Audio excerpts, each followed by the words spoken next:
Hello বন্ধুরা, আসসালামু আলাইকুম। প্রতিদিনের মতো আজকেও চলে এসেছি নতুন একটা ভিডিও নিয়ে। আশা করছি আপনাদের সবার অনেক ভালো লাগবে। তো সবাই কেমন আছেন? আশা করতেছি সবাই ভালো আছেন। আমিও আলহামদুলিল্লাহ অনেক ভালো আছি। তো আজকের রেসিপিটা হচ্ছে খুব সহজ এবং খুব মজাদার পরোটা, সবজির পরোটা। অনেকেই সবজি খেতে পছন্দ করে না এবং অনেক বাচ্চারাই কিন্তু সবজি খেতে পছন্দ করে না। তো যারা সবজি খেতে পছন্দ করেন না এবং যে সমস্ত বাচ্চারা সবজি খেতে পছন্দ করে না তাদের জন্য খুব সহজ একটা উপায়ে সবজি খাওয়ানো। তো হচ্ছে আমি কিছু পালং শাকের পাতা নিয়ে এসেছি এবং পালং শাকগুলো প্যানে খুব ভালো করে সিদ্ধ করে নিয়ে হচ্ছে একটু ব্লেন্ডারে পেস্ট করে নিলাম। আর এখানে ১ কাপ পরিমাণ মতো আমি ময়দা নিয়েছি। ময়দাতে অবশ্যই সয়াবিন তেল দিয়েছি। তেল দিয়ে কিছুক্ষণ ভালো করে মাখাইয়ে হচ্ছে পেস্ট করা পালং শাকের রসটা দিয়ে আমি এখন ভালো করে মাখায় নিচ্ছি এবং সামান্য পরিমাণ একটু পানি দিয়েছি এবং ময়দাটা খুব ভালো করে মাখায় নেওয়ার পরে প্রায় ১০ মিনিট আমি রেস্টে রেখে দিয়েছি। ১০ মিনিট পরে আমি আবারও ফিরে এসেছি এবং ১০ মিনিট পরে দেখতেছি ময়দাটা খুবই সুন্দর সফট হয়ে গেছে। তো আমি যে কয়টা পরোটা ভাজবো সেই টুকরোগুলো করে নিলাম। তো এখন হচ্ছে আমি তেল দিয়েই কিন্তু পরোটাগুলো বেলবো এবং একই প্রসেসে প্রত্যেকটা পরোটা কিন্তু আমি সেম ভাবেই কিন্তু হচ্ছে বেলে নিব। তো অনেকেই কিন্তু সবজি পছন্দ করে না। আমার মেয়েটা কিন্তু সবজি খেতে একদমই পছন্দ করে না।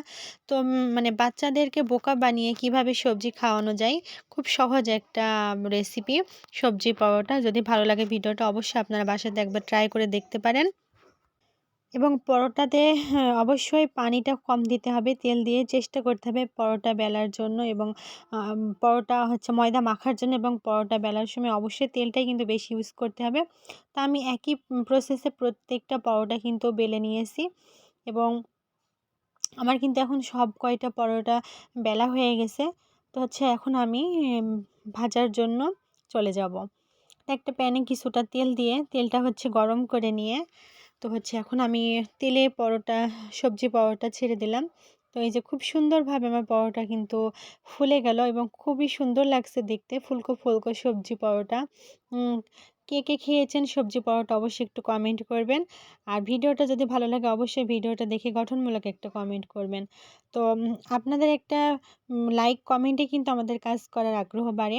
আর যারা সবজি পছন্দ করেন না এরকমভাবে সবজি পরোটা বানাতে একবার বাসাতে দেখতে পারেন। তো আমার বাচ্চাদেরকে হচ্ছে আমি সবজি পরোটা কিন্তু এইভাবেই মাঝে মধ্যে করে খাওয়াই। বিশেষ করে আমার মেয়েটা সবজি একদমই পছন্দ করে না। তো তাকে হচ্ছে কিভাবে বোকা বানিয়ে আমি সবজি পরোটা বানাই আপনাদের সাথে আজকে শেয়ার করলাম। তো ভিডিওটা যদি ভালো লাগে অবশ্যই কিন্তু ভালোবাসা দিয়ে পাশে থাকবেন।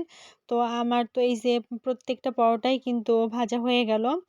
তো হচ্ছে ভিডিওটা যদি ভালো লাগে অবশ্যই ভালোবাসা দিবেন।